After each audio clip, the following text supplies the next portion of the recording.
Okay. Good evening, and welcome to day 5 of our 30-day script writing bootcamp. Today is the last day of the 1 week free class. Of course, 5 days does not make 1 week, but counting by the fact that we do lectures only on weekdays and not on weekends, that is how, so we essentially do a 5-day week. Okay, so yeah, day 5, but the end of the 1 week free class. So you're welcome. Yesterday we did we started on this note of how to generate story ideas on the spur of the moment. I call it the story machine, where you don't need inspiration, you don't need any prior idea. You can put pen to paper and come up with a story idea, such that by the time you're done, you have a full-fledged synopsis, maybe even an outline to write your films with. It works best for short films, but it can be the basis for fleshing out to make a feature-length film. So for the purpose of this class, we'll be using this specifically to generate ideas for short films. Okay, why short films? It's easier to write short films.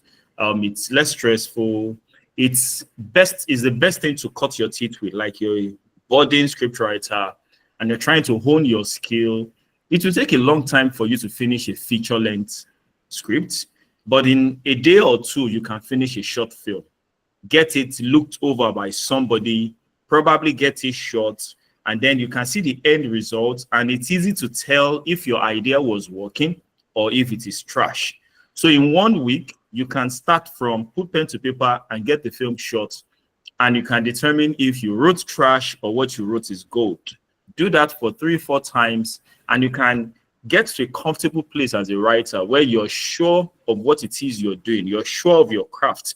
Now you can take on bigger projects, longer projects, feature-length projects with a certain level of confidence in your craft. Do we get it?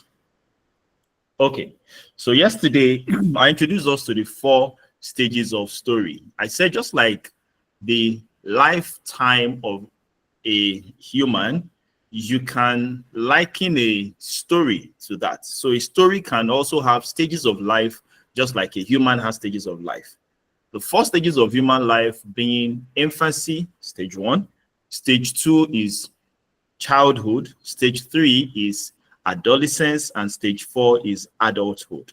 And there are certain things you can do to take a story from infancy to its childhood, take it from childhood to adolescence, and take it from adolescence to adulthood. And I outlined that yesterday. I said a story in infancy is when you have a detailed character description. And by character description, I mean your character you might give your character a name, but we should have the age, sex, social status, marital status, what else? And then attributes, both physical and attitudinal attributes of your character. I don't know if I missed 1 or 2 other things, but then you should have a well-defined character description. That is your story in infancy. Now, to take your story from infancy to childhood, you should give your character a problem. Before we go on, while your character is still in infancy, you should also give your character a goal. And the goal should be based on either their strength, their weakness, or one of their attributes, whether physical attributes, attitude, or character. So for example, somebody who is introverted, who has integrity. Okay, so you could have an accountant who has integrity and is introverted, and the problem that you will give him will be something related to either of those 3 things. Either a problem arising from the fact that he's an introvert, or a problem arising from the fact that he stands by his integrity. He lives by his integrity. His integrity is his life. Take away his integrity, and there's nothing he's living for. What was the 3rd thing I said he has now? introverted, integrity. I can't remember the third thing. But yes, An accountant. an accountant. Okay, so the problem could be based in and around his profession. I mean, the goal, rather, the goal. So the goal could be around his profession, around the fact that he's introverted, or based on the fact that he has integrity. The integrity thing speaks to me more. So you could have him have a goal of he wants to always prove himself as Mr. Integrity. He would rather lose anything than lose his integrity. Now that's a potential drama on two legs waiting for somewhere to happen. Okay, so we go to stage 2 where you give your character a problem. And the problem, like I said, should be based on their goal or one of their attributes. Stage 3 is you give your character a motivation to solve the problem. The motivation is probably the most important piece of your story. It should be the reason why they are moved, pushed, gingered to do something about the problem that you've given them. Because sometimes you might have a problem, but you might not have the motivation, a reason to want to solve that problem. That is what stage 3 adolescence is for. So in the case of funny enough, it just occurred to me. I hope the stories that you guys typed yesterday have you saved somewhere else, because the chat feature of Google Meet does not save yesterday's chat. So whatever it is you typed yesterday, it's gone if you don't have a copy. I hope you guys have a copy. So I was going to reference it today. That was when I realized that I can't. But somebody was talking about Obioma yesterday. Jerry couldn't pay Obioma's bride price. And in his quest to get money, and Obioma also trying to get some money-making venture like learn a craft or something, he also comes to realize that many men want to poach the girl of him. So the fact that the chief and other men they intend to prey on his girlfriend is his motivation to do whatever it takes to raise the money, to pay her bride price, and make her his wife. Now we know why he will take some, even if it is sinister, even if it involves crime, we can understand the reason why Mr. Man will go that far to get money, because he doesn't want to lose his girl. Okay? And then stage 4 is you outlining the specific steps that your character takes to solve this problem. I hope it is clear. So today, I've explained all of this yesterday. And I understand the fact that for some people, it is still not as clear as they would have wanted it to. It's understandable. Learning sometimes takes repetition. You might need to have to do the same thing several times before it sticks. You might need to practice it and be corrected, and practice it and get more correction. Do it a couple of times before it becomes part and parcel of you. And that is the reason why it is a 30-day boot camp. So for those of you who you've enjoyed the free class up until now, and you were hoping to, at the end of today, discontinue, I'm sure you've gotten value, no doubt. However, I would implore you to stay on, pay for the paid class, so that you can be part of the writing practice, getting these things to be part and parcel of you, and all of that. But then, hey, very optional. Very, very optional. Yeah, so moving on. Yeah, so I'm going to start by giving us several examples. I think examples will make these things stick better. I started with one yesterday. I'll continue with that example, the US Senator, and then I'll move on to a much more localized example. I came up with that sometime today so that I can show that to us. You'll see the story in stage 1, stage 2, stage 3, stage 4. You'll see the log line, you'll see the synopsis, and maybe even, can I rustle up an outline? If it's possible, maybe even show an outline. 15 seconds.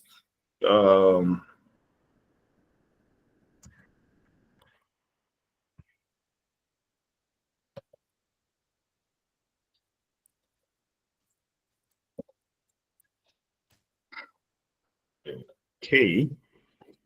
Okay, yeah, so we'll do that. Let me start with this one.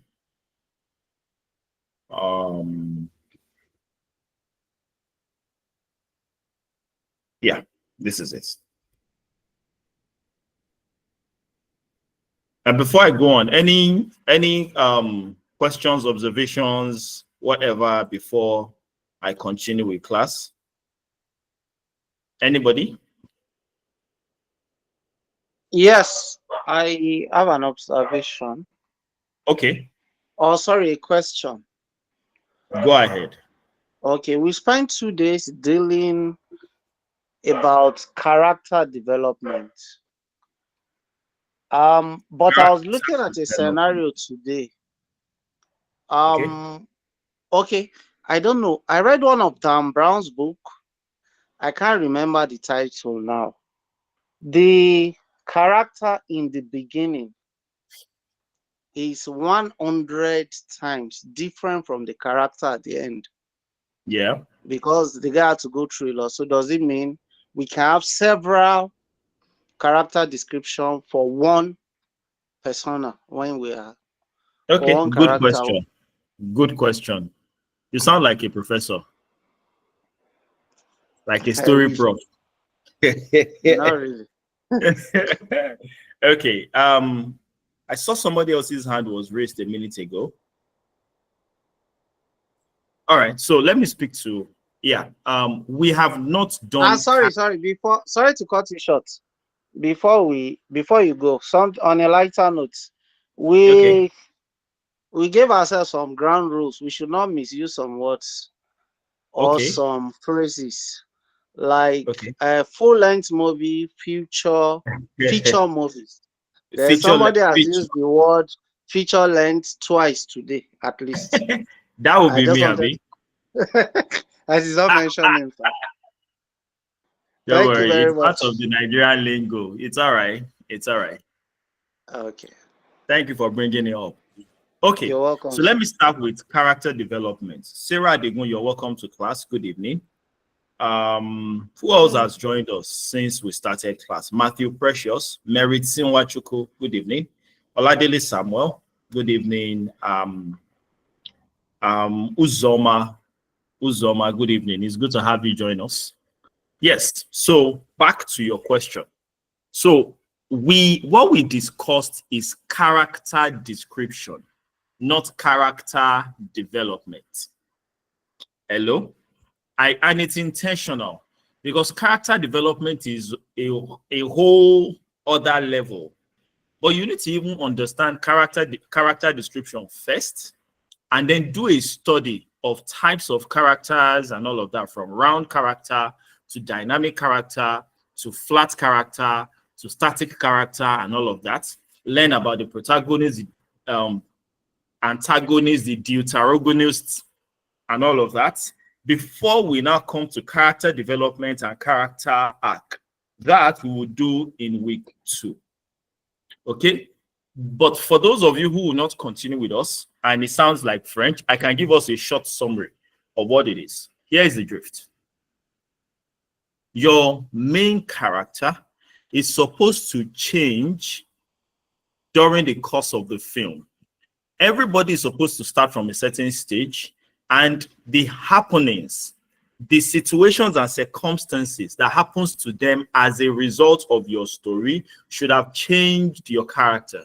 So, for example, at the beginning of the film, this character might be a uncultured, loud-mouthed individual who does not have respect for constituted authority, for example. However, during the course of the film, several things happens to him that by the end of the film, he has seen life and he has changed. And now is somebody who respects constituted authority. He himself has become part of constituted authority and probably is the one who is now teaching younger people the way to act and the way to not act. Okay, now that is what we'll call a character arc. Of course, character arc is a subset of character development, which is the development your character goes through as a result of the things that happened to them as a result of the story. So your question, Showroom, specifically, Onyebuchi, you can't hear me. Maybe you should log out and log back in. Okay? Onyebuchi, just a minute. Let me type so that she can.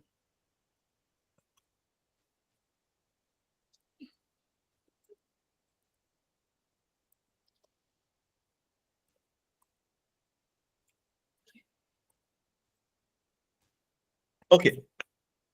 Yes. So your question about, does that mean we should write multiple character descriptions? No. You write one character description. Yeah. However, either through the logline or through the synopsis, we should have an idea of the conflict it will go through. The film itself, the story itself will show us the final character description. We don't need it anymore, but then we know where it ends up. So one thing you can do is write your character description and plot your character arc. Your character arc obviously should be opposite of what your character was at the beginning. I hope that I shed some light on it for you, Shoromo. Yes, some, but okay. Let me just tell you what I'm trying to. I think the story I'm referring to is actually Lost Symbol by Dan Brown. Okay. I don't know if anybody has read it. I Now, have. the character was so starkly different from the beginning that by the time the movie was ending, even his father could not recognize him because he was imprisoned. He had to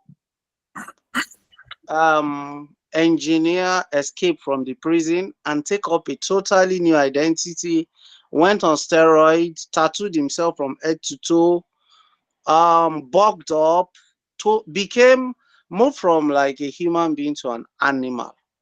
You understand? So we are basically talking of two totally different. Imagine somebody that even his father could not recognize. So I guess we're saying the same. That's exactly what I just described. That the end result of that man will be the exact opposite of where he started from. That is what we call the character arc. But not to worry. When we get to that bridge, we will cross it because we have a complete training dedicated to character development and character arc. Okay, that will be in week 2 and week 3. No problem. More reason why those of you who are in class today should make sure you join us on Monday for the continuation of the training. Mikhail, your hand is raised. Please go ahead. You have the floor. All right, thank you. Mr. Showroom, I think I understand what you're saying. Personally, what I would say about this, I don't know if I'm right, Mr. Damola, is I think the character arc or whatever you're saying about the Dan Brown's novel, it depends on you, on what you as a writer you want for your character. Character development is entirely different from what you're talking about because when you're writing a story, you generally have an idea of how you want the story to end. So imagine me writing a story of probably a character that ends up bleaching or that goes for a plastic surgery. As a writer, you already have what you want in mind for the end goal of the character to be, either physically or attitude. So I think what you're saying might actually depend on what you as a writer want at the end of your work, not particularly in terms to character development. I don't know if I'm right. Please, I'm open to corrections. Okay. Sorry, I wouldn't want us to drag this further, but I think I agree more with her. Okay, let me just say this in finality. The story, the character's name was Lamak at the end. I don't know what the name was in the beginning. At the end, the story actually picked up, or it picked for every reader because it had to be revealed to us when the guy was about to murder his father that I am the son. You understand? So we are basically talking about two different characters that until the writer revealed it, we didn't even know it was the same person. And that was like the height of the movie. That was like the peak of the suspense and stuff like that. Okay. So I think I'll go more with what she's saying, that it wasn't character development per se. It was like somebody bringing a beast out of a human being, and So what's he had what to at the end tell us specifically? Just a what's minute, actually just a that minute. human being that you Um, knew in the beginning. hold on, Shorumo, hold on. What specific thing happened to him during the novel that got him to change from who he used to be to this animal that he now is? Okay. Something must have happened to him. He was imprisoned. Let me just try and cut the story So a it bit. was the He was in prison prison. experience. It was the prison experience that changed him. No, not prison experience. Okay. He was in the prison as a teenager also. You understand? A teenager is not fully developed. So he No, had don't to. justify. Just tell us what happened. Okay, what happened was they had to kill somebody in the prison that had the stature as a teenager. So they just saw a bludgeoned body and said, "This is your son." And they took it and forgot about it. Then 30 years after, a beast was disturbing the family. And at the end, it showed that, oh, this is actually your son. This is what he went through to become an adult, and this is the beast he became. What did you say now? This is what he did what? Went through. This is what he did what? Uh, went through. Is it clear now? Okay, let's just agree to disagree. Thank you. We're not agreeing, except you're not here to learn. It is not a case of agreeing to disagree. I have explained it in like 5 different ways now, and I'm like, okay, maybe I should just allow you know what you know and just leave it at that. I No, no, said, I'm trying to let really me understand repeat it. the Let me repeat difference what I between. said. Let me repeat Okay. what I said. Character development is your character starts as a certain person at the beginning of the story. However, several things happens to this character as a result of the story. What they go through changes them such that by the end of the story, they have become a different person. It's the same thing you're describing. I'm saying it's the same thing we're saying, but you're saying, no, it's not the same thing. It's not character development. So I'm like, okay, no problem then. Now, Mikhail, what she said, it's half yes, half no. Most Nigerian stories, it is because you, as a writer, you have determined what you want to see at the end of the story. Sometimes it works, but most times you are forced to do wuru-wuru to the answer. You know where your character is starting. You know where you want your character to end. If you're not detailed, you will skip, what's it called? Just a second.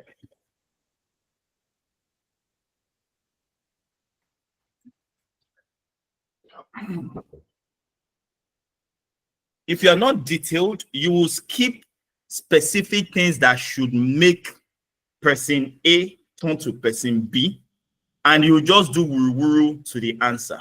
What should you do instead? Let the story be what determines where your character ends up, not you as the writer. This is a little advanced, I know. What we know is that you write, and you write what you want to write. But the truth about it is, what is supposed to happen is you should set the stage and let the story control you, the writer. I don't know if you get what 15 seconds. Hello, Lade, what's up? Are you?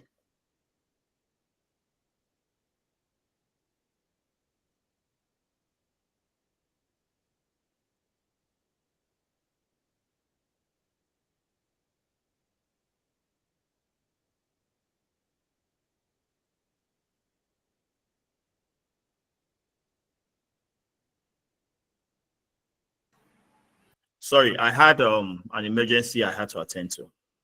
All right, so back to what I was saying. The summary, though, before we derail today's class too much, we have targets that we must meet for today's class. Number one, character development is certain things happens to your character. Okay, let me give us the best example of character development. Bimpe is a mommy's girl, a good girl. She leaves home, she goes to school, clean, innocent girl. However, boys show her shaggy, such that by the end of the film, she has become a baddie. When she goes home, her parents can't even recognize her again. From the way she talks, to the way she dresses, to the way she carries herself, she has become a totally changed person. That is character development. What got Bimpe to become a baddie? Boys showed her shaggy. Where did Bimpe start from? Mommy's girl, good girl, innocent girl. Character development. It's that simple. Don't let's complicate what is not complicated. All right, let's move to today's class. Except there's something else somebody wants to add to what's on the table. Anybody?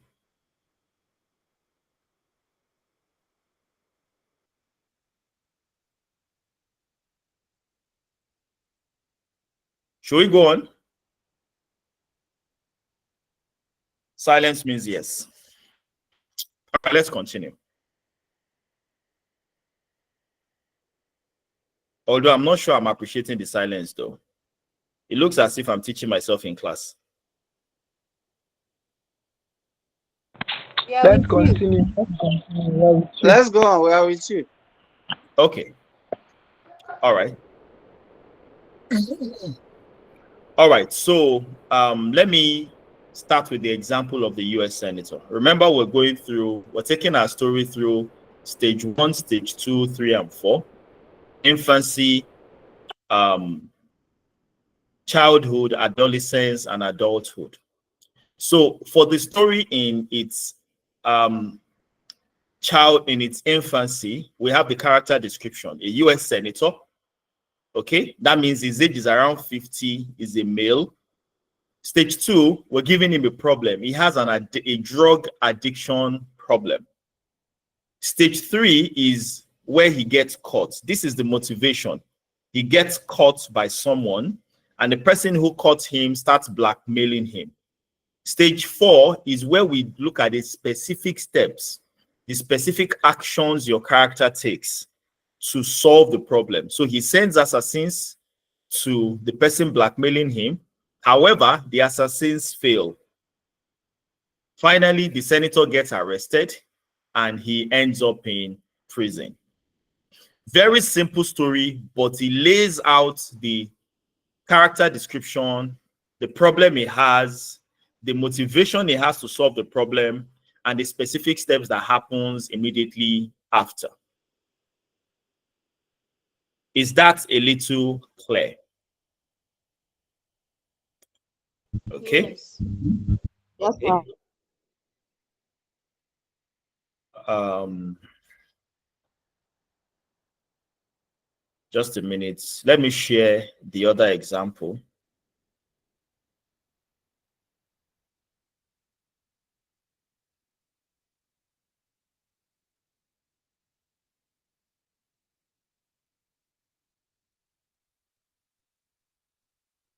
Where is it? Okay.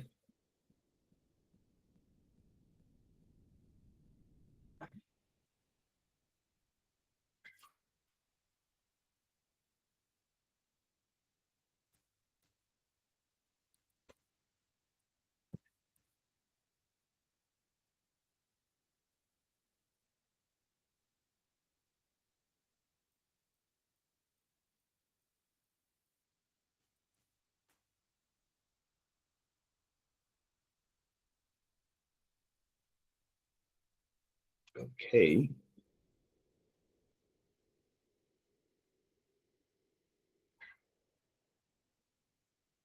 Are we still together?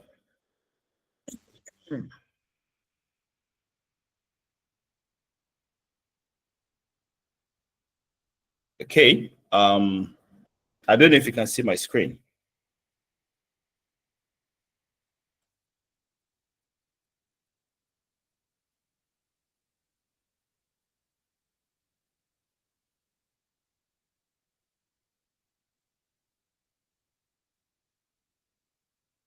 Okay. All right, so this is a certain story, and I want to show us how we take this through the 4 stages to have a finished script, or rather outline, to base the story off of. All right, so we're starting with stage 1. In stage 1, infancy, we have Lola. She's 29, female, and she's a wedding planner. That's her profession. Yeah, she's a wedding planner. However, she's struggling because business is slow. She's middle class, she's single, she's average height, dark skinned, with a radiant smile. She's a perfectionist and she's loyal, but she's emotionally guarded. Can we relate with this character? Now, she has a goal. Lola wants to prove herself as a successful wedding planner and win back Bimpe's friendship, which has been strained since they are falling out years ago. So Lola and Bimpe used to be friends from back in the day, but for some reason they fell out. They met again. They're trying to mend their friendship. Bimpe is about to get married, and she's like, "Hey, Shebi, you're a wedding planner. Come plan my wedding for me." So far, so good. Are we clear? Yes, sir. Okay. Let's go to stage 2. Stage 2 of the story is childhood.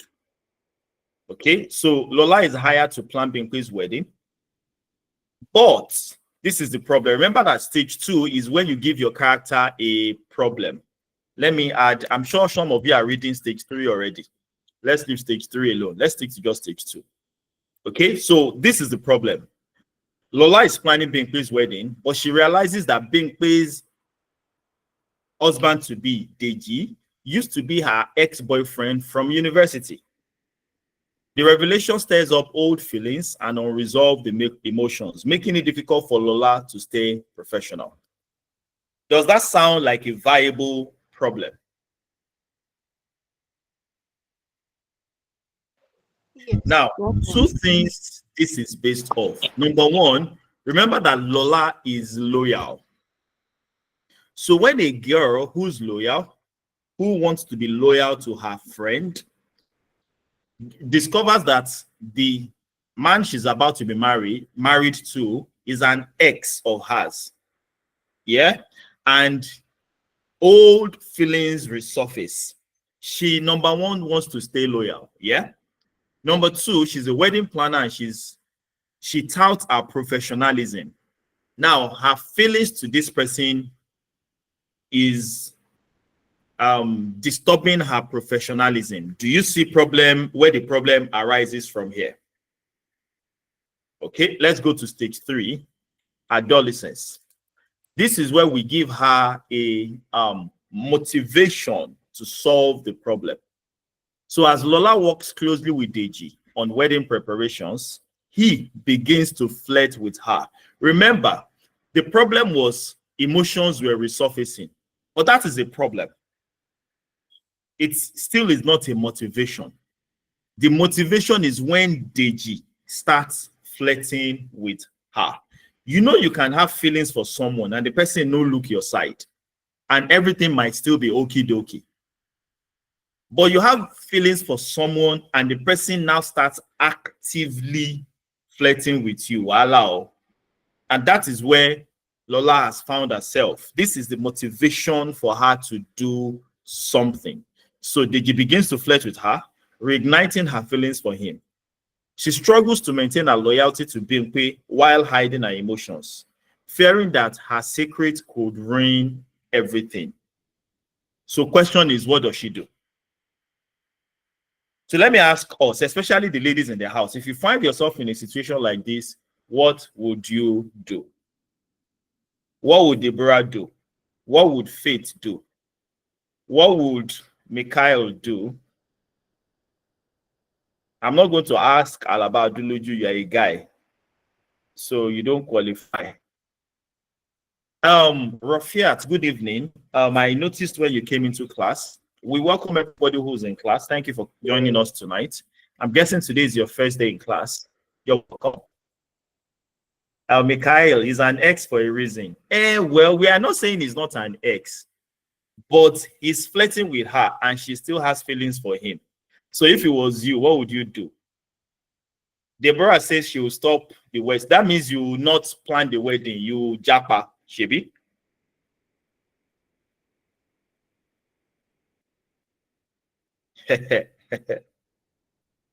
Anybody else?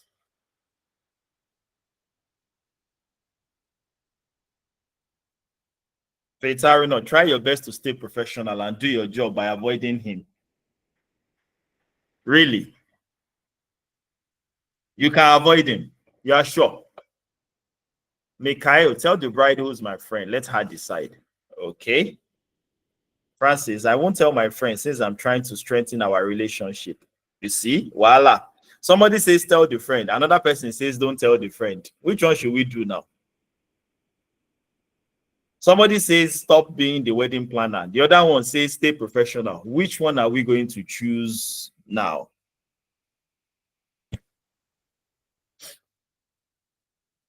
Anyways, let's get back to the document. Let's see what she does.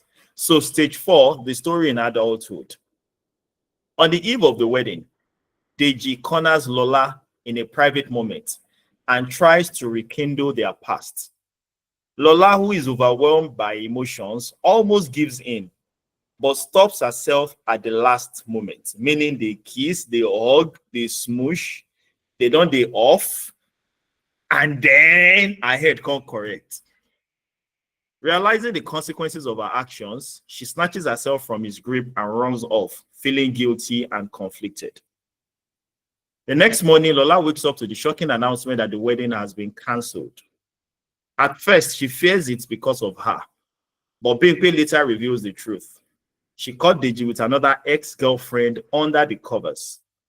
Bimpe admits she always had doubts about Deji, but ignored them until his true colors were revealed. Lola and Bimpe reconcile.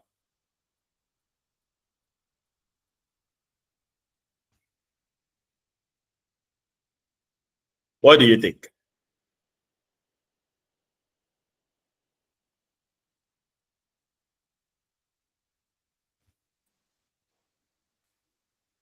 Thoughts, anybody?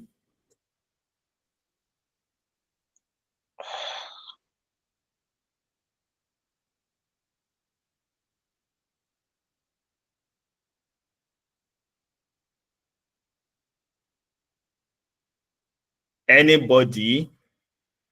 So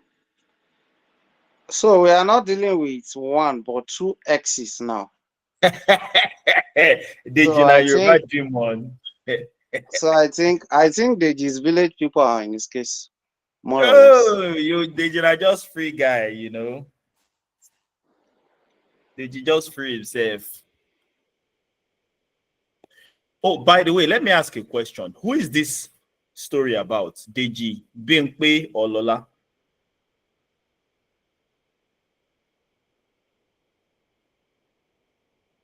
Faith, who do you think this story is about? Do you think it's about Deji, about Bimpe, or about Lola? Bimpe. Bimpe, okay.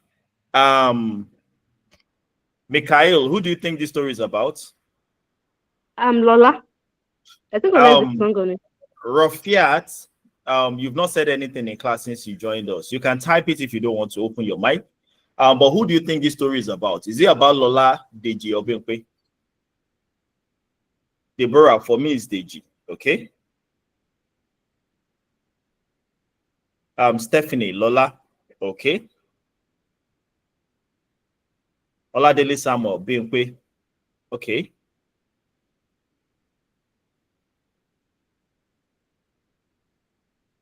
Who else is contributing? Francis, Lola. Omole, Omotayo, Lola. Okay. Uzoma, Lola. Now, before I say whose story it is, this is what is called POV, point of view. Every story is told through the point of view of one main character. It is the person, that character is the person the audiences follow. That is the person audiences either love or hate. That is the person audiences want them to succeed or they want that person to fail. Okay? That person has the most screen time. That person is essentially the major character in the film or the story. Rafiat says Deji. Shoromu says Bimpe. All right, so let's start from Bimpe. What is Bimpe's part in the story? She and Lola meet up, old friends. She contracts Lola to plan her wedding. And then she and Lola get back together at the end of the film when she lets Lola know that she always suspected Deji. That's all of Bimpe's parts in the film. Okay, now let's look at Deji. Deji wasn't there when Bimpe and Lola met again and they decided to rekindle their friendship. He wasn't there when Bimpe contracted Lola to be the wedding planner. Okay, he comes into the picture and discovers, oh, an ex is our wedding planner. And then he tries smashing and he almost smashed. But Lola's head correct somewhere in between and she japa. And that is all of Deji's parts in the film. Lola, however, is the wedding planner. We see her planning weddings. We see her and Bimpe, they meet again. They decide to be friends again. Bimpe contracts her to be her wedding planner. She goes about doing the wedding planning things. Then she meets Bimpe's fiancé, ends up being Deji, our own ex. She and Deji starts flirting with her. She starts trying to avoid him until one day when Deji corners her just the eve of the wedding. It gets teamy, almost gets intimate. She, ahead, comes back to her. She runs away. Next morning when she wakes up, wedding has been called off. She and Bimpe meets again. Bimpe tells her she always suspected Deji and all. They gist, ladies gist. They laugh over it, they make up, and they continue to be friends, rather. Of all of this, who do you think has the most screen time? Who do you think has the most action? Who do you think we follow more? Bimpe, Lola, or Deji? Or Rafiat, now you understand that it is Lola. Okay. Okay. So it's evident to us now that the story is about Lola. Oh, Yebuchi, I'm very sorry about the audio. I wish there's something we could do from here. All right, Shoromu, you also understand that the story is about Lola. Because this is the second most important thing. There are two things. All right. Let's change gear. I'm going to come to this now, but do we get this concept of stage 1 to stage 4 of how to take a story through the 4 stages now? Is it clear to us? Maybe you've not mastered it, but at least the English of what we're saying, you understand it. I need everybody to respond before I move to the last stage of how to write story ideas. Deborah Christopher, yeah, okay. Francis, yes, okay. Mikhail, yes, okay. Matthew Precious, yes, okay. Uzoma, okay, yes.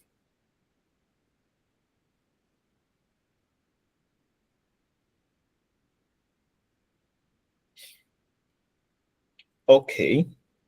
Faith, yes, all right, all right. Now, let me show us the final straw, the last bit of this whole thing.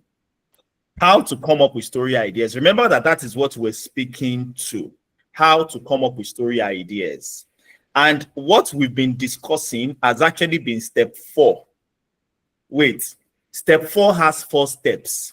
It is the 4 steps of step 4. Can you look at the screen and look at what is on step 4? Can somebody read it out to me? What's on step 4? Take your story through the 4 stages. Take your story through the 4 stages of story. That's what we've been doing since yesterday. Is it clear now? So we've been actually dealing with step 4, although step 4 has 4 stages. So we shouldn't confuse it. So I think we've gotten a hang of step 4 now. So let's come back to step 1 and look at step 1 through to step 7.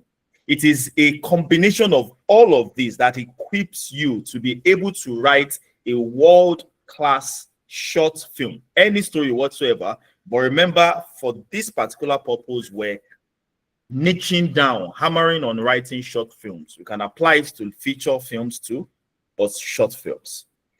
All right, so let's start from step 1. What is step 1? Determine the theme. I need everybody to be with me now. The next 5 to 10 minutes are the most important of everything we've been doing since Monday. If you're here, give me an emoji. Let me see that somebody is here. Either do a thumbs up, either type something, but let me know you are in class, that you are here. Stephanie, Olufemi, Shoromo, Mikhail, I see you.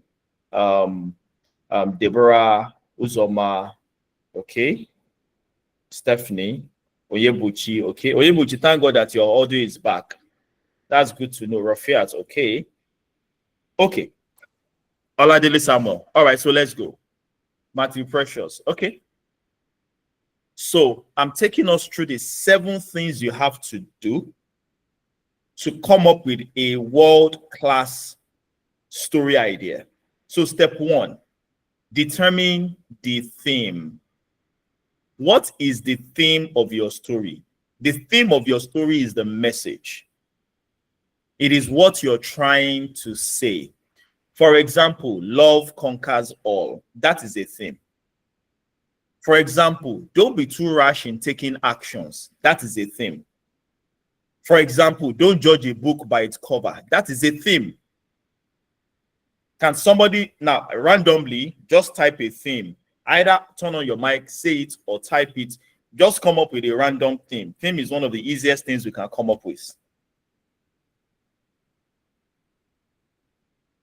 Everybody.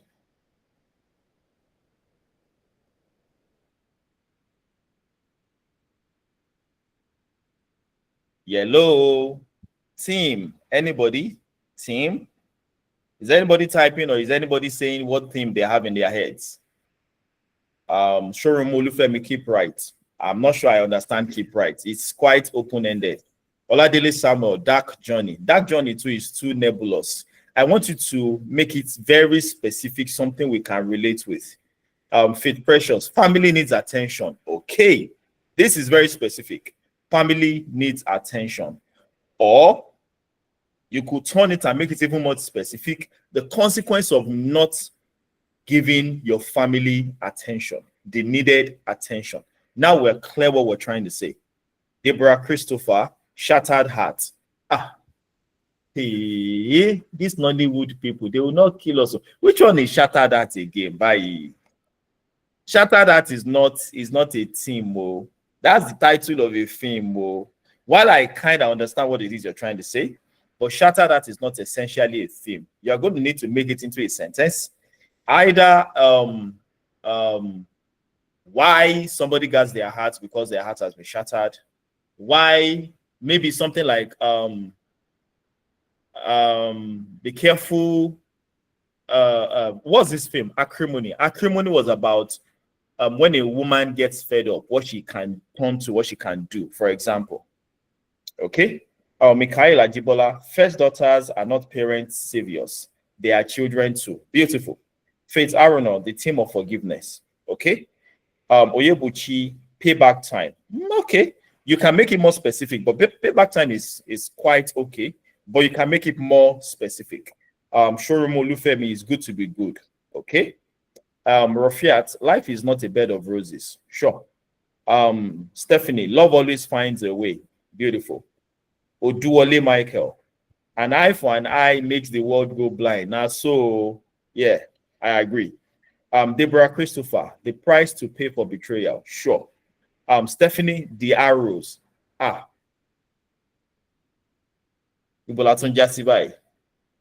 Stephanie, I'm going to need you to revisit the arrows. It sounds like the title of the film you are watching right now.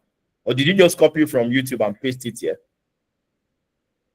Uzoma, the power of friendship. Okay.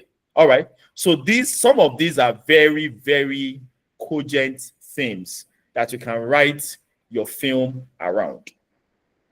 But why am I particular about the theme?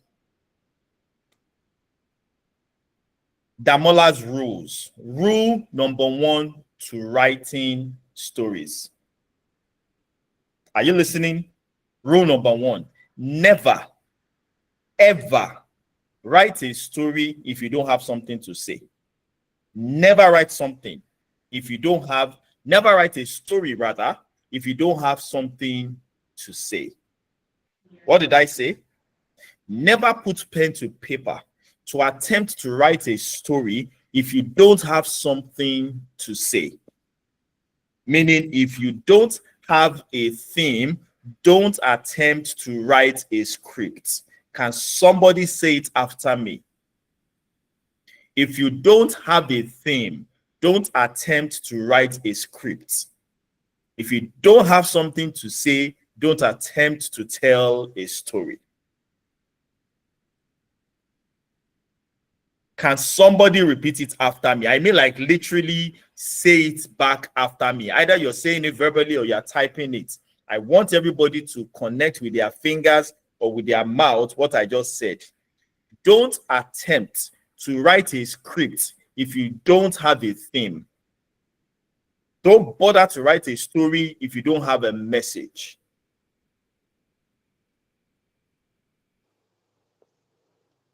I'm in this class alone today. Jesus help. Don't bother to write a story if you don't have a message. Okay, thank you, Rafiat. God bless you from back. All right, thank you, Faith.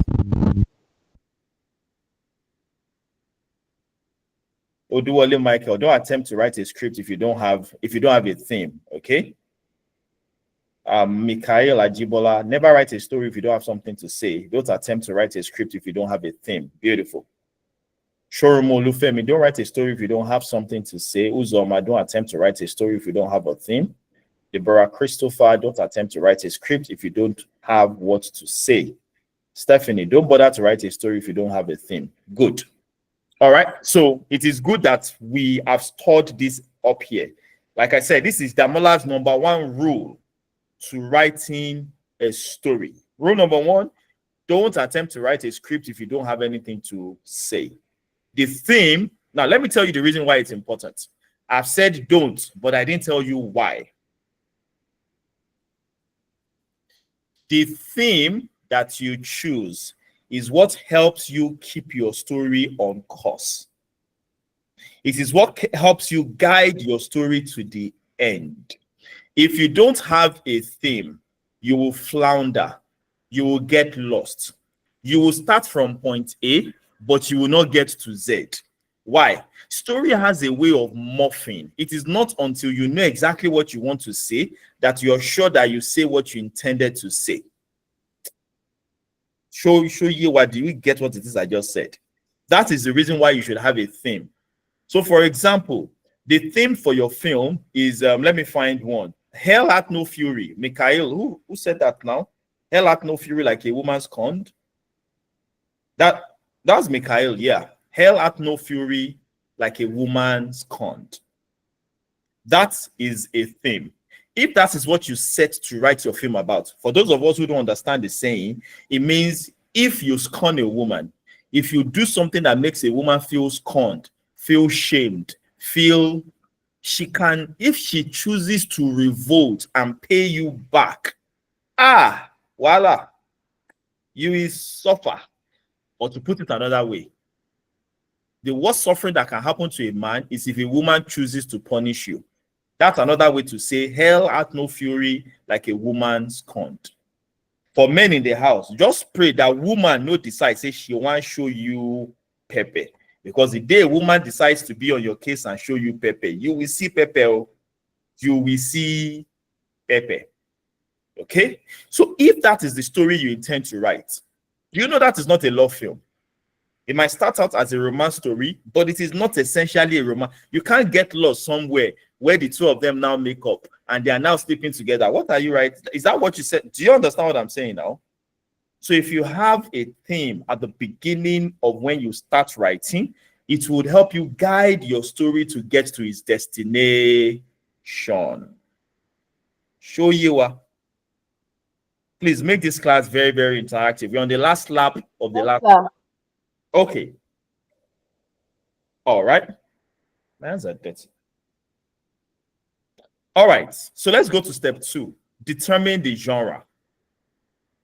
There is something that is missing. The 4 stages of story we've been speaking about, and there's something was missing. I intentionally didn't say anything about it, meaning you take a story to step 1, you have a character description.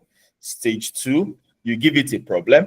Stage 3, the motivation to solve the problem. And stage 4, the actions the person takes. Do you know that step 4 can be anything? If it was a romance film, if what you're writing is romance, a romantic drama, the actions your character will take to solve the problem will be different from if the story you're writing is a horror film. Same character description, same problem, same motivation, but because it's a action film, the actions your character will take will be different. Because it's a horror film, the actions your character will take will be different. Because it's a comedy, full-blown comedy, the actions your character will take will be different. Am I speaking to somebody? Do you understand what I just said? Okay. So you understand the reasoning, the power of genre. Genre is what can take your story in any tangent, in any direction. Because of that, you should have set the genre before you start writing. That is why genre is number 2. Number 1, you should have something you want to say, a message, a theme. Number 2, you should know what genre you're writing, whether you're writing romance, whether you're writing comedy, whether you're writing drama, whether you're writing thriller, whether it's a horror film. Determine it before you start. Then number 3. Number 3 is the most important bit. If you plan to sell your script. I'm not supposed to say this in the free class, but let me say it. One of the things that will determine if a producer, now we're talking about how to sell your script after you've written it. The most important thing to a producer, hello, people of God, listen to me. Listen. The most important thing to a producer that will determine whether they will take a second look at your script, that will determine if they will buy that script, is the budget required to the film. What did I just say? The most important thing to a producer is the budget of the script. The budget required to make the film. So, for example, I want to let me teach us a bit of producing. Producing 101. Are you ready? Okay. What does it take to make a film? So, number 1, what's the job of a producer? A producer gets a script, assembles a crew and a cast, gets the money to make the film, whether he's borrowing the money from an executive producer or wherever, but he gets the money to make the film. He uses the money to get everything required to make the film. And when the film is finished, he finds a way to sell the film to make profits. So the producer is essentially a businessman or woman. His job, phone's battery is kicking me out. Hey, yeah. The recorded class will be uploaded on YouTube. Are you, Mikhail, before you go, are you joining us for the remaining of the 30-day boot camp, or is this where we come to the end of the road?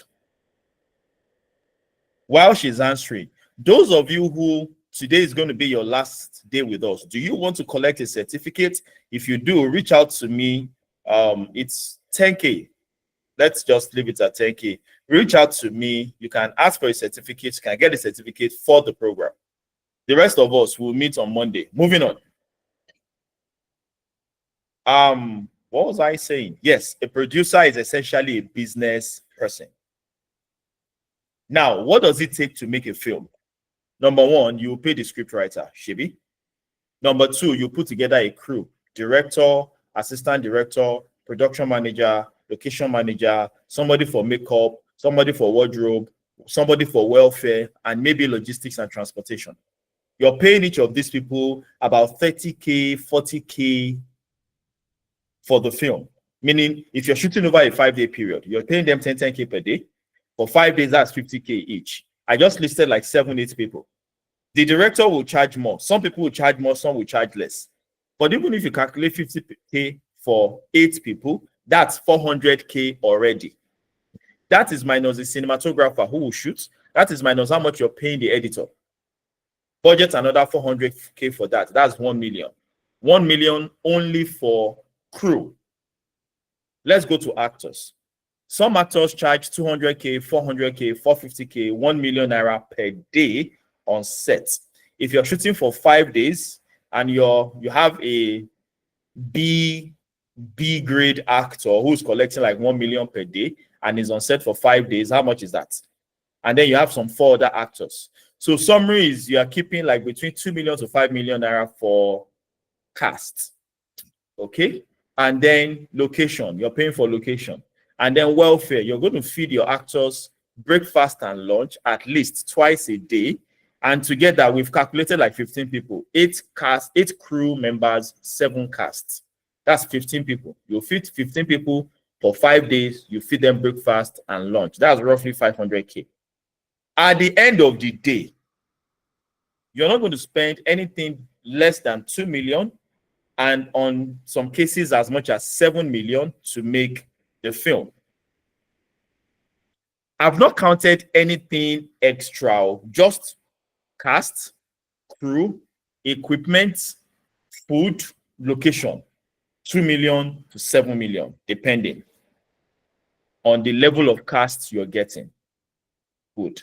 And then this scriptwriter comes to you and they write a script. And the opening scene is mind-blowing. The first thing that happens is you see a car explosion. Boah! It's a Toyota Camry. Toyota Camry is between 8 million, between 5 million to 8 million naira to buy a Toyota Camry. We will explode that car for just 15 seconds of film. The next scene happens at the airport. So the actor is coming down from a private jet and there's a Bentley waiting to take him to his house. So you go to ask how much airport will rent the space and they play for you, and they tell you total is 7 million for 1 day. And all of that is just going to happen for 30 seconds on screen. And the other locations, by the time you calculate it, it will take about 30 million to shoot this film. Your budget, 5 million. As a producer, let me say it again though. You are the producer. You are shooting this film, you want to put it on YouTube. Your budget is 5 million. But the script you're reading, there is no way you can spend less than 40 million to shoot it. As a producer, are you going to buy that script?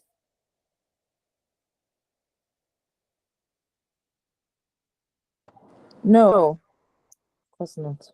Oh, No, sir. you will not buy it. Why now? But the script it's tight, makes sense, like so much action and intrigue and suspense and conflict, and it's beautiful. You still will not buy it.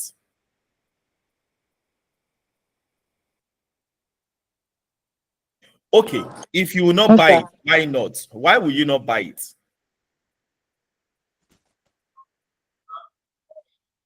Because it's very expensive to shoot.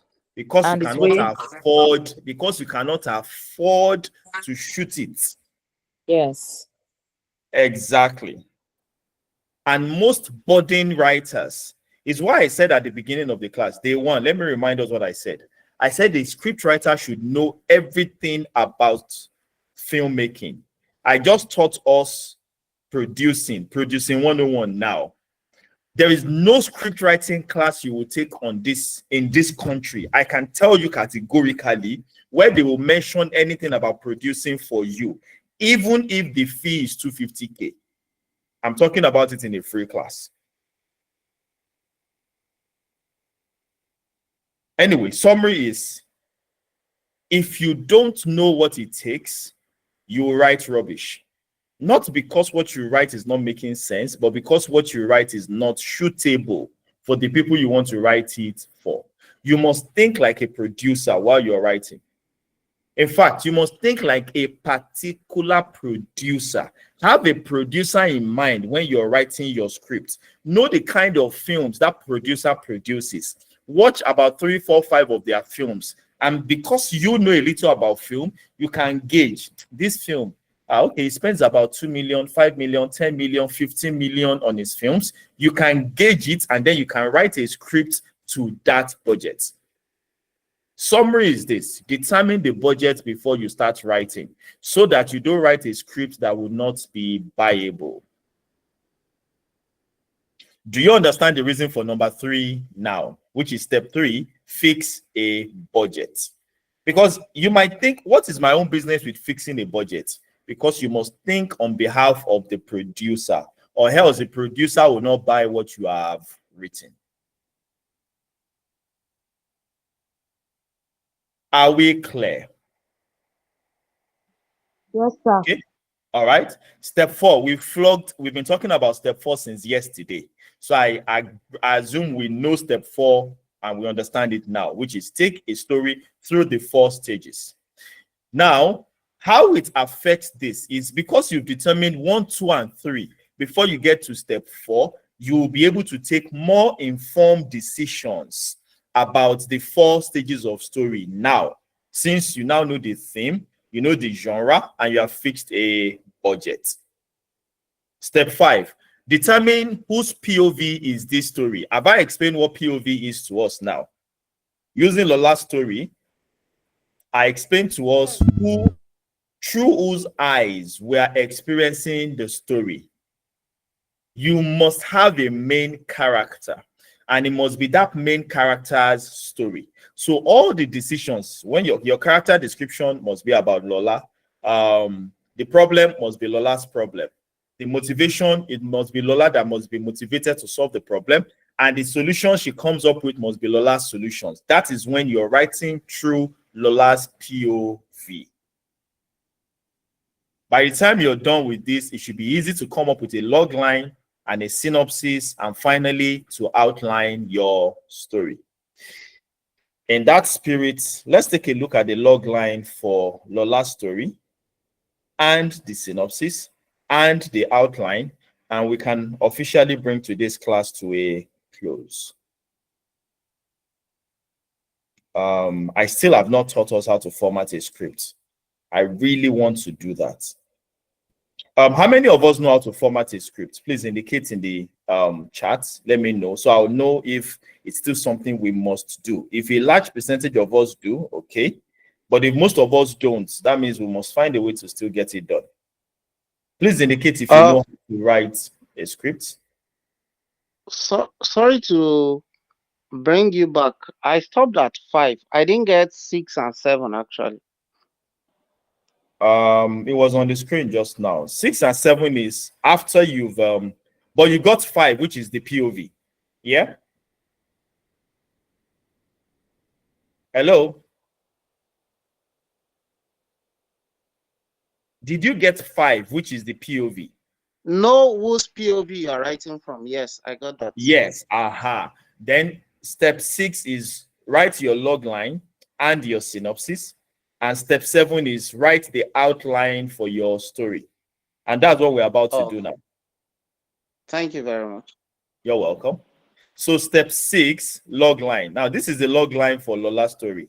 A struggling wedding planner must pull off the perfect wedding for her estranged best friend while hiding her own feelings for the groom. Does that sound like the log line for Lola's story? I think so. And then the synopsis. Lola, a 29-year-old wedding planner, is hired to organize the wedding of her childhood best friend, Bimpe, and her fiancé, Deji. As Lola walks on the wedding, she realizes she still has feelings for Deji, whom she dated briefly in university. Torn between her loyalty to Bimpe and her unresolved emotions, Lola must navigate the chaos of wedding planning while keeping her secrets. Yeah? Okay. Now let's go. Where's the outline? Hey, I thought, okay, the outline is here now. The outline is there. Let me show you what an outline, a basic outline looks like. Because I think we've looked at everything else, but not an outline. Okay.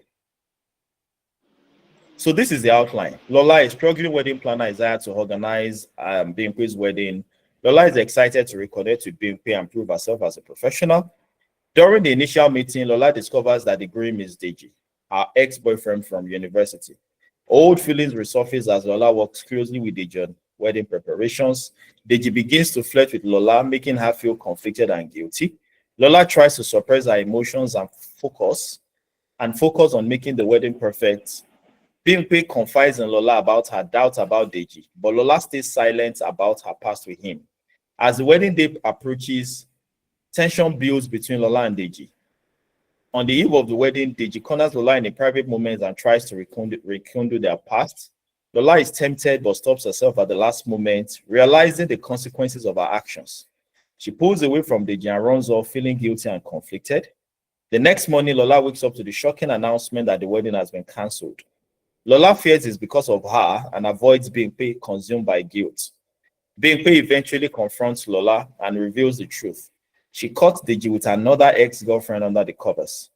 Bimpe admits she always had doubts about Deji, but ignored them until his infidelity was exposed. Lola and Bimpe reconcile. Okay, Lola realizes her true passion in her work. She focuses on growing her wedding planning business. The story ends with Lola organizing a successful event, symbolizing her personal and professional growth. It can be more detailed than this, but this is some sort of outline that you can now build into the final story for your film. With this, we come to the end officially of how to generate story ideas from zero. Does anybody have any question, anything that is not clear, anything you would want me to explain, shed some light on, etc., before we call it a day?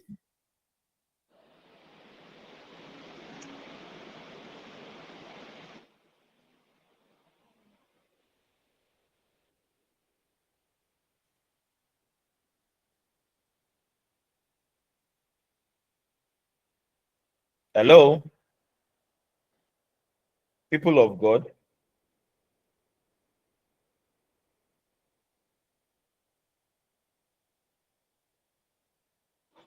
Hello, can I say something? Yes, please.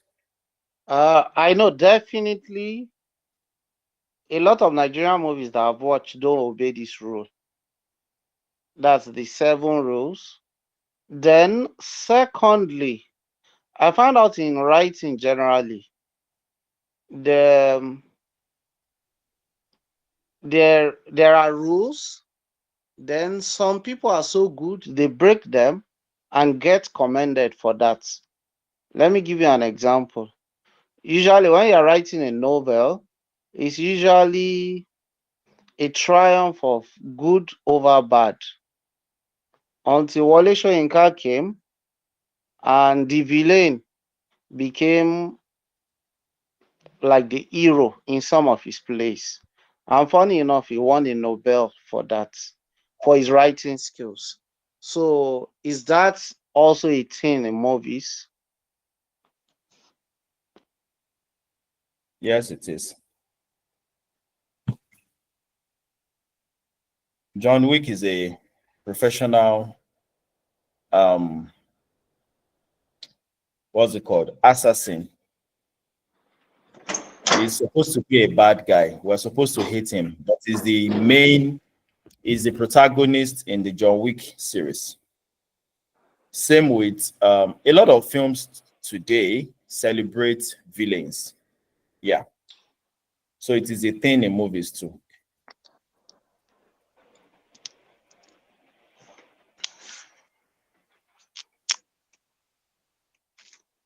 I don't know if that answers your question.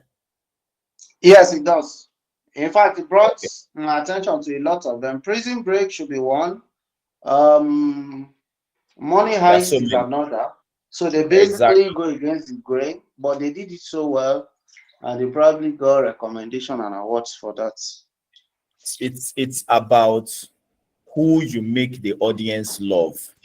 You have the power to make the audience love a bad person. It is based on situations and circumstances that you put them in. Yeah. One of the script writing books that, one, this class is based on, and two, I would give us a copy of the book sometime next week or upper week. Save the Cat. The book preaches a certain attribute that you should give your main character. It's called the Save the Cat moment. If you give your character a Save the Cat moment, it is what would endear that character to the hearts of audiences. They will love that particular character and root for that character throughout the film. But we'll talk about that next week. Does anybody else have a question, etc? Let me speak to Rafiat specifically. Am I correct that today is your first time in class? And if yes, are you in our WhatsApp group? That's second question. And if yes, have you been able to go through the previous classes, day 1, day 2, day 3, and day 4 before now? 3 questions in quick succession. It's not my fault. Can you help us with the responses? Rafiat? Good evening, sir. Yeah, good evening. Yes, today is not my first time in the class. I've been following up on YouTube, though I've not finished watching Okay.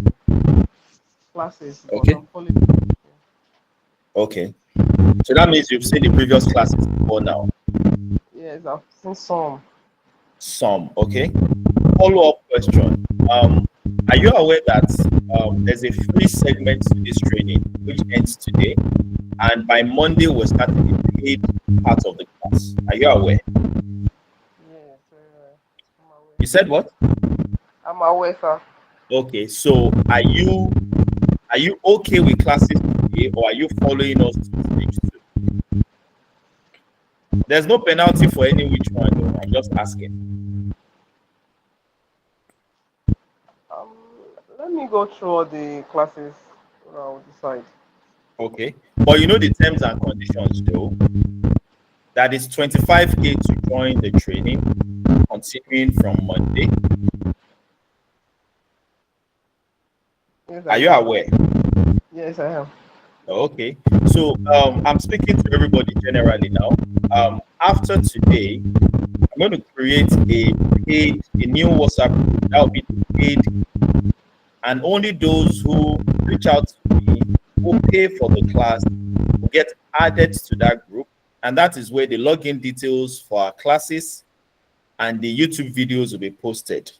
Now, the video for day 1 to day 5, I intentionally made it public on YouTube. It's not a mistake. I intentionally made it public such that anybody can have access to those videos. But going forward, the videos from Monday of next week, although I will post it on YouTube, it will be what's the word? It will be unlisted. So only those who have the link would have access to watching it. So just in case somebody is feeling like Money Heist, somebody is feeling like Prison Break, and somebody is feeling like John Wick, like Shibi, he'll post the video on YouTube. I'll just be going to YouTube to watch it. They play. They play. Anyways, so that's that. It will be my joy to get there. Just 16 people in this class. In the WhatsApp group, if you check, there is over 200 people in the group. I was expecting that at least 150 people will be in this free training, such that at the end of the day, about 50 people would get to cross over with us to the paid class. But then this is Nigeria. Nigerians have a way of just shocking you, but it's fine. I'm hoping that a sizable number of the 16 of us in online right now would eventually cross over with us to the paid class.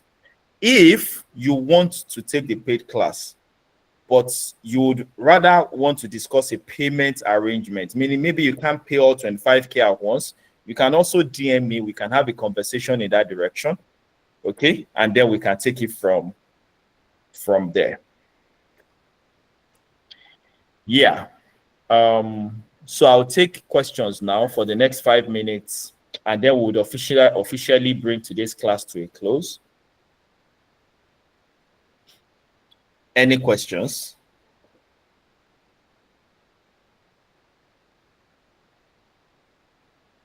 Can you shed more light on logline and synopsis?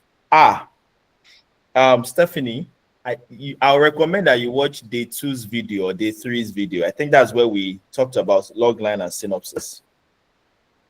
Oh, one more thing I didn't mention. The course has an handout. I'm going to put together a detailed handout for the training. But of course, that will be for paid students, not for gbogbo. So that's another extra reason. So I'm waiting for questions before we officially end today's class. Okay, let me ask you a question. Hello? I'm with you. Go ahead. Okay, we spoke about a hypothetical script that it's so fascinating, but at the same time, the setting makes it expensive, and the fact that it's not marketable or economical for the producer may make the producer want to turn it down. Okay, which one is that? This no, story. It was hypothetical. We spoke about it. Like the person was alighting from a plane and entering into a Lamborghini or something like that. Yes. Yeah. Now, if I'm really in love with the story as a producer, can't I be a little creative with the scenes? Like, instead of him alighting from a plane into a Lamborghini, can as well go and drop at a bus park, because that will meet my budget. You understand? It's possible if A, I know how to write, B, I have the patience. But if scripts are coming at me left, right, center, do you know how many people call themselves script writers today? Do you know how many people are running after producers with their scripts? So why should I take the time to be correcting what you have written when there is more than enough scripts, some of them even cheaper than what you want to command? Do you get it? It's the reason why you should have crossed your T's and dotted your I's even before you pitch your script. I totally do, but I think it crossed my mind because a friend once told me he sold his scripts in Lagos. He felt he was shortchanged.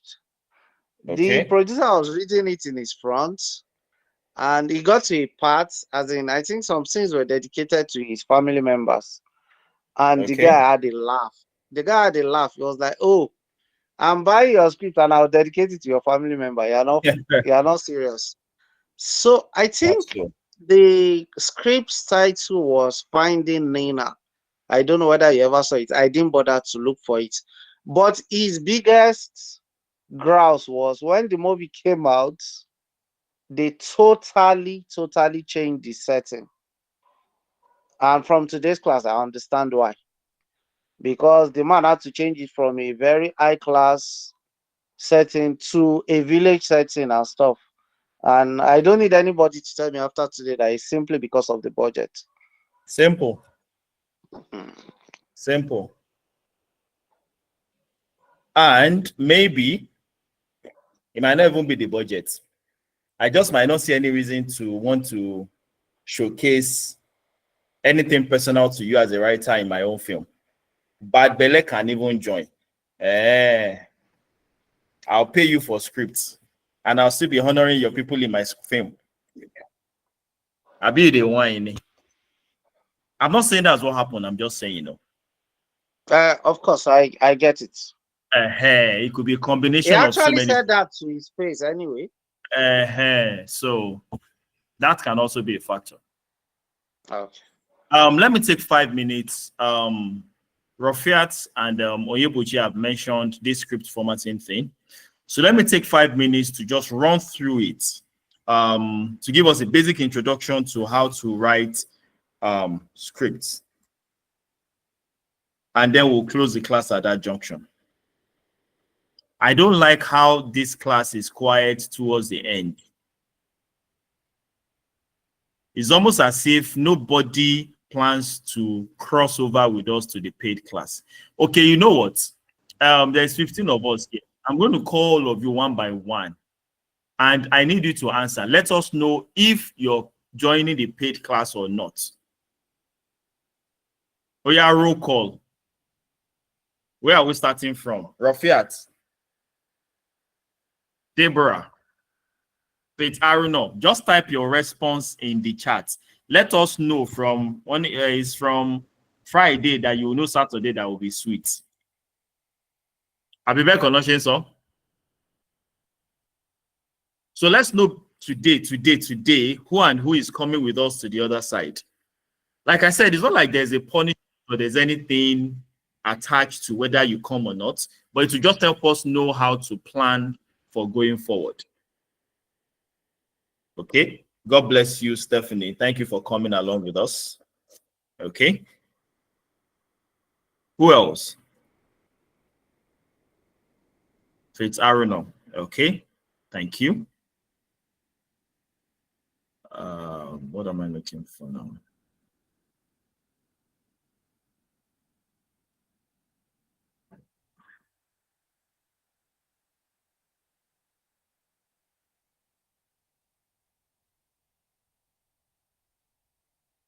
Uzoma. Okay. Uzoma too is crossing over with us. That's good to know. Deborah, I will join the paid class. We're waiting for salary, but I'll surely be a part of it. Okay. But have you reached out to me? Somebody spoke to me earlier today. Was that you, Deborah? If not, then reach out to me. Let's work out something.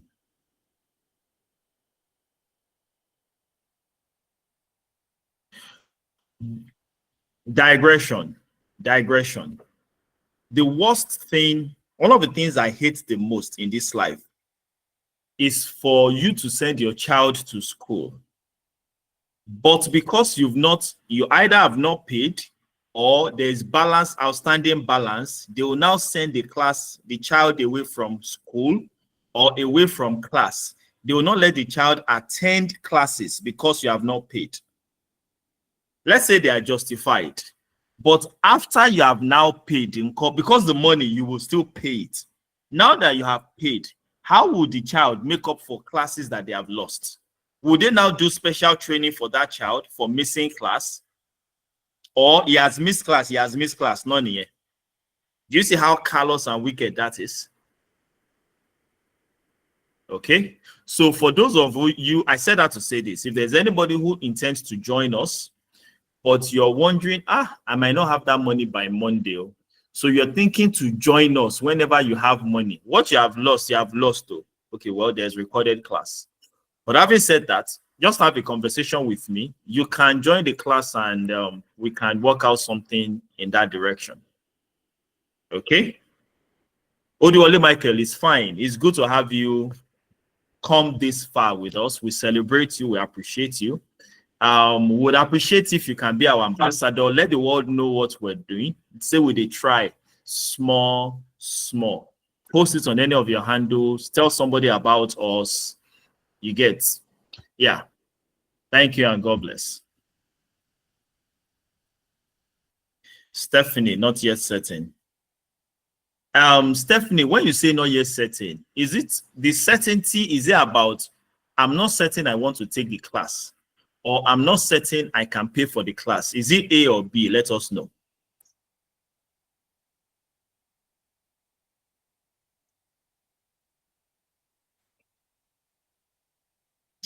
Okay. Let's look at how to format a script.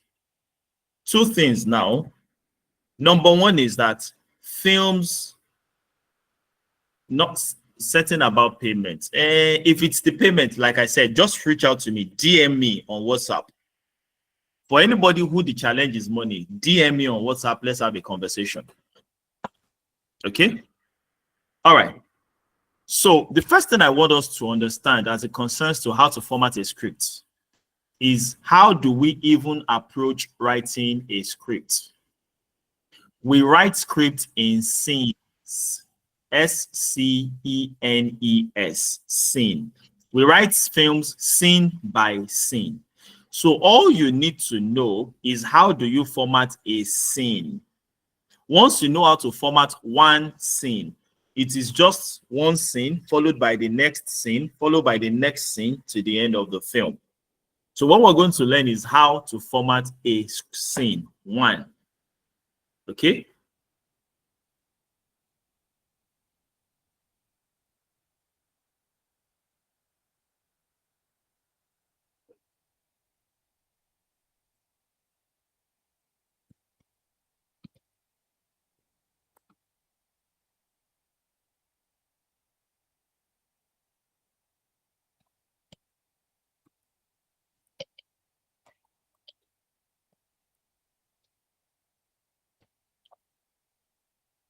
Just a minute. I'm trying to reply a message.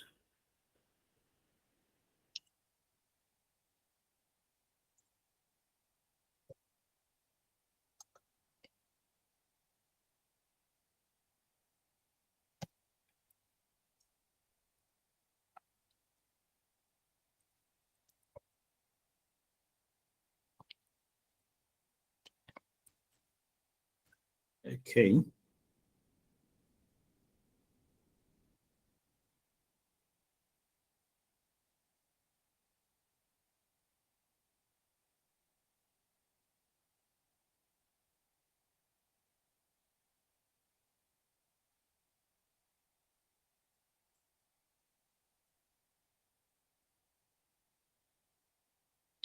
All right.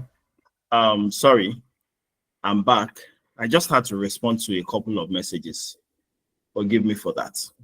Yes, so I was talking about films is written in scenes, and once you master how to write one scene, it's easy to go ahead and write multiple scenes. That's number one. Number two is every scene has a beginning. Can you see what I have highlighted? Let me try and zoom in on this. So every scene has a beginning. You can tell that this is the beginning of this scene, but scenes don't have an ending. This is the end of this scene that we started from, this one. This is the end of that scene, this door shuts. Okay? There is no end of scene. How do you know that a scene has ended? When you see the beginning of another scene. So we only have something that indicates that this is the beginning of a scene. We don't have any indicator that this is the ending of a scene. Once you see the beginning of another scene, you know we have now come to the end of this scene, the beginning of the next scene. I hope that is clear. Now, talking about how do we start a scene, it's called a scene header. Now, I'm using Celtics for the purpose of this class, and I want you to pay attention to this. Can you see this box up here? Depending on what I select, this box will change. Right now, it says scene heading. Can you see that? If I zoom in, will it be bigger on? Okay. Is it bigger? No, it's not. It's the same thing. All right. So scene heading. If I select this bit, do you notice that this changes to action? And then when I click on this, it changes to character. This changes to parenthetical, and this will change to dialogue. And those are the 5 major things we do when we format a script: scene heading, action, character, dialogue, and parenthetical. The remaining 3 are not so common. So 1, 2, 3, 4, 5. These are the 5 things I want to show us how we use them to format a script. Are we still on the same page, everybody? Yes. Okay. All right. So let's come to the top of the scene header. The scene header has three components. This int, full stop, nightclub, dash, and night. So let me explain what they mean. The int has two options. It can either be int or ext. Int is the shortened form for interior. Okay, so we just write it as int full stop. The full stop indicating that is a shortened form. That means that we're shooting this indoors, interior. If we're shooting it outdoors, then that will be exterior. This is giving the cinematographer and the director an understanding of lighting situations. So we're shooting indoor or we're shooting outdoor. So that's step one. So let's change this back to int with the full stop. Next is this name, nightclub. The nightclub here is telling us the location where this is happening. If I go to the next scene, you will see that it also starts with int or ext, but this time around it says hotel room. So this scene happens in the hotel room. Let's jump to the next scene. This is ext, Adenle's compound and neighborhood. So this means that this location, this scene happens in Adenle's neighborhood. And then this one happens at the shopping mall location. Do you understand what is in the middle now? This one happens in Sandra's apartment. So this tells us the specific location where all of these scenes happen. This happens at the filling station. This one happens at Pastor Emmanuel's office. That should be clear by now. I think we get the idea.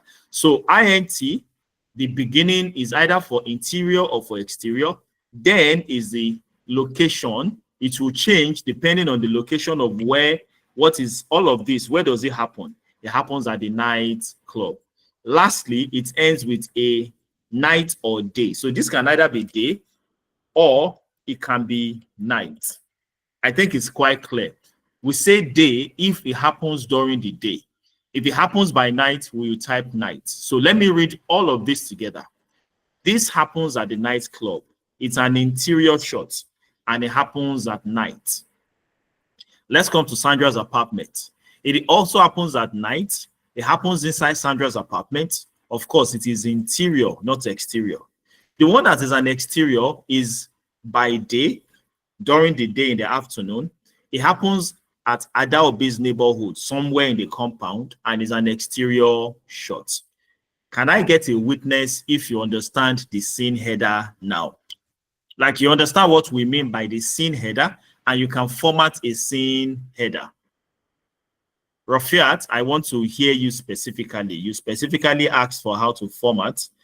Same with who else asked for how to format specifically? Onyebuchi. Okay, so Onyebuchi, let me know you're there. Let me know getting this.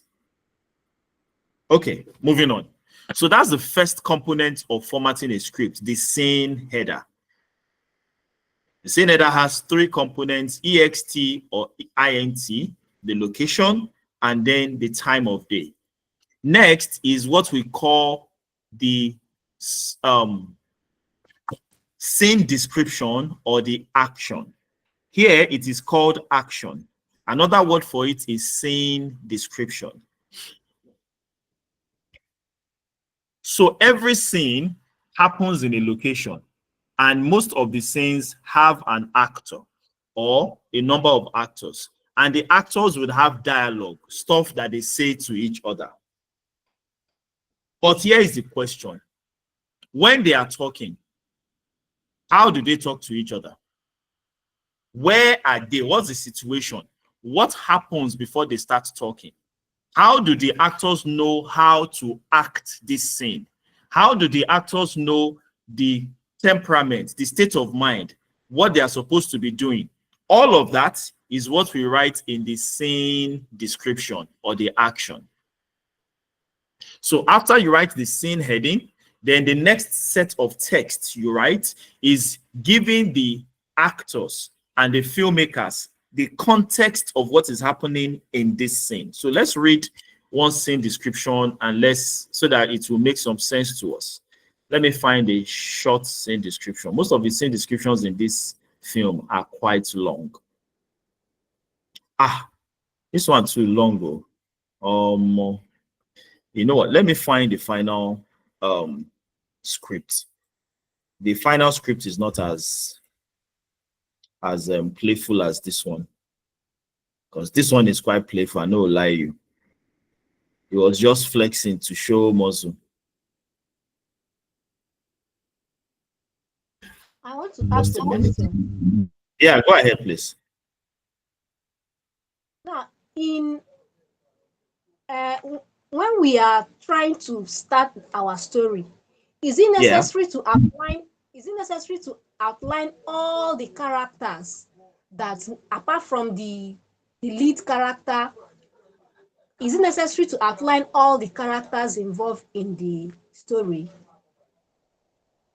I'm not sure I get the word. Apply all the characters. How do you mean? I mean to outline them, to list them out. Outline all the characters. Yes. Oh, I think I get what you're saying. You're referring to what we call a character Bible, where you describe all the characters, like you do character description for all the characters. Is that what you're saying? Yes. Yes, that is what I mean. Okay. Now, do you have to do that for a film? No. For a stage play, yes. For a TV series, maybe, maybe not. It depends on what the document is. So for film, number one, for film, it is not required. You only describe the character when we are about to meet the character. Do you get that? Yes, yes. Okay. So I'll show us one or two now. You will see what it is I'm saying. Okay. So for film, it's not required. For TV, because the reason why it's required for TV is this. On a lot of TV shows, they have more than one writer. So maybe there's like 5, 7, 10 writers, although there will be a head writer. The head writer will now do the character description for all of the characters. That's what we call the character Bible. So that I can give you, writer one, the character Bible. You know who the character is, so that when you're writing your script, you're writing a reflection of the character. It makes sense. It's so that it stays uniform. So every writer will get a copy of the character Bible. It will help you guide how you write that character when you are writing the script for episode 14. You are the one writing episode 14. Somebody else is writing episode 15. And episode 14 and episode 15 must make sense together. Okay, so that we don't have different ideas is the reason why we write a detailed character Bible when we're writing a TV series. I don't know if that is clear now. So that's why it is required for TV, but it's not required for film. Stage play, on the other hand, by default, because they have to cast the actors, you need to know the description of the actors so that you can cast them. That is why they write character description ahead of time in a stage play. That's why I keep telling us that novel and stage and film are not the same thing. And although they have similarities, but you can't import everything from A into B, it will not work. All right, so let's take a look at this script now. So this is the first scene, interior nightclub night. Adenle 25 moves with fierce energy. There's still a lot I'll speak to, but let me just read this through first. Adenle moves with fierce energy. She stands up on her seat and dances to the music. Her companions, 2 males and a female, watch in admiration. Her hips twisting, hair flying, eyes wild. Her laughter, high-pitched and almost hysterical, cuts through the music. Then we hear the voice as a voiceover. The voice is dark and ominous. And then this is what the voice says: drink more. Drink more. Drink it all. I'll be actor small, no mind me. Continuing the character description, Adaobi grabs a shot from the table and downs it without hesitation. And another, and another. She spins back into the crowd, arms raised, lost in the music. Stranger's hands slide across her waist, her neck. She allows it. Let me stop there. The question is this. From reading this character, this scene description, rather, can you picture what is going on in this scene, even before, like you're an actor. Right now, I want you to think like an actor. You are the actor or the actress playing Adaobi. Do you know what Adaobi is supposed, when the director says, and action, what are you going to be doing as Adaobi? Do you know exactly what it is to be doing on the set now? Did somebody answer? Yes, perfectly. I know what I'm. Now you know what you should do. Why? Yes. It has been written, it has been indicated in the scene description. That is the job of the scene description. You are the writer. You know what you want your character to do. So everything you want them to do, you should write it in the scene description. Do we get it now? Do we get the job, the purpose of the scene description, also called action? Yes, sir. Yes. Now, there are rules and regulations to writing the scene description. I will try very hard to finish this.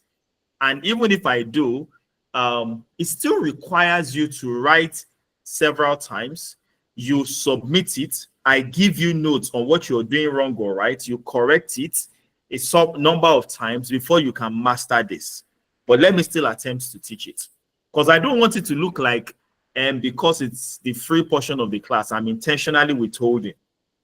But this is not the easiest thing to teach. But let me try. I mean, in the small space of time. It's not difficult to teach. It's just in the small space of time we have trying to pass this across. So I said there are rules and regulations to writing the scene description. What is another word for scene description? Anybody?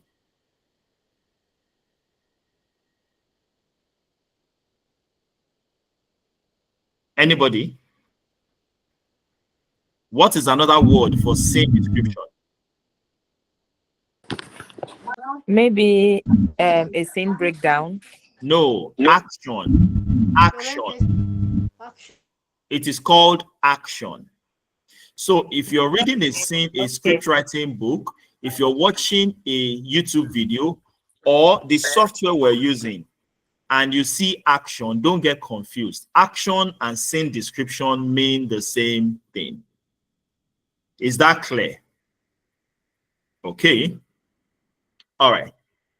So I said there are some rules and regulations to writing the scene description. Rule number 1, which is the most important rule. You must always write in present tense. Never you write in past tense. The only time you break the rule might be you are writing in present continuous. Instead of, let's read through and then you'll see what it is I'm saying. Adaobi, what does she do? She moves. Do you see that this is present tense? Adaobi 25 moves with fierce energy. She stands up, present tense, on her seat and does what?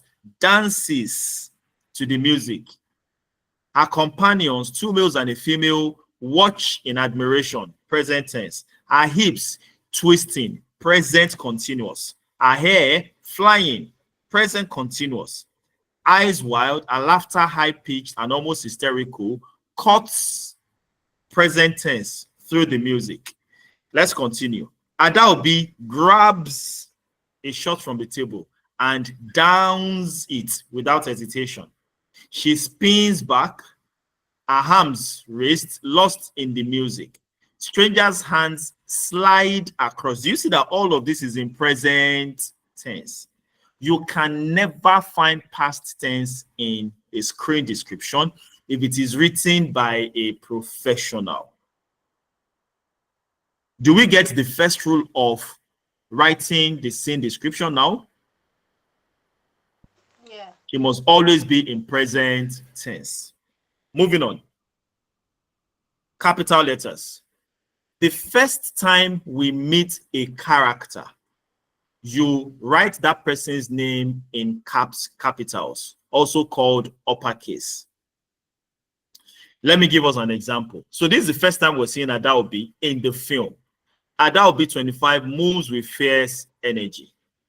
Further down, we see another Adenle. Adenle grabs a shot, but do you notice that her name is not in capitals here? Do you notice that? This is different from this one. Yes. Yeah. Aha. So this is different from the character name. I'll come to that in a minute.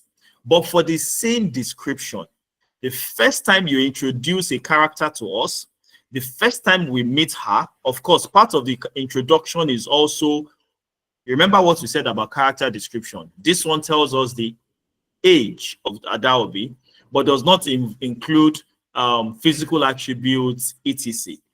In some cases, you might include it if it matters. If it doesn't matter, meaning this means that you can cast a fair lady as Adenle, you can cast a dark lady as Adenle, you can cast a leper, you can cast an orobo, you can cast somebody who is tall, you can cast somebody who is short. Why? Because the script does not indicate it. If it is necessary for the story, then you must indicate Adenle 25, tall, fair, with large round eyes.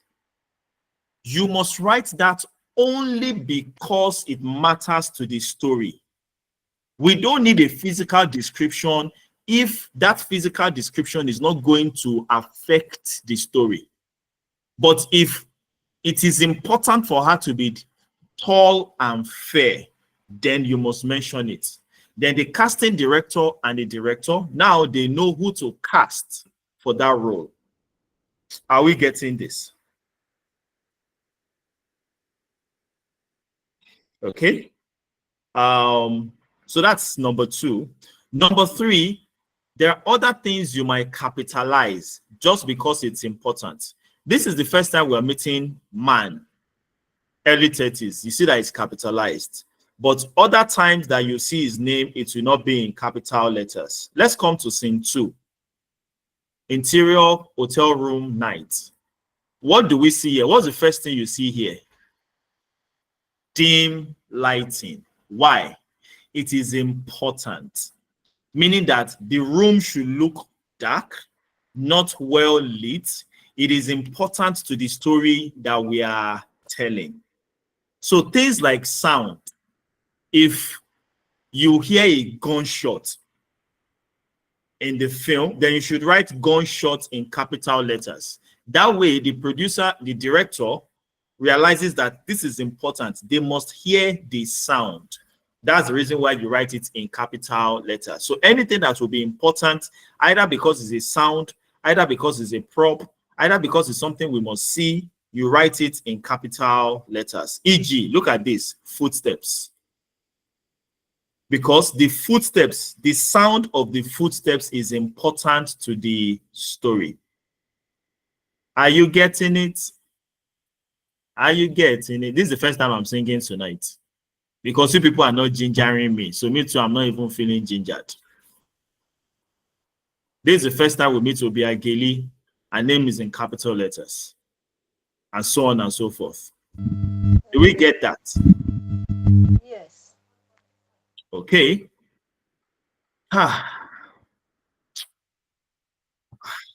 It is well, though. How do we continue this thing like this?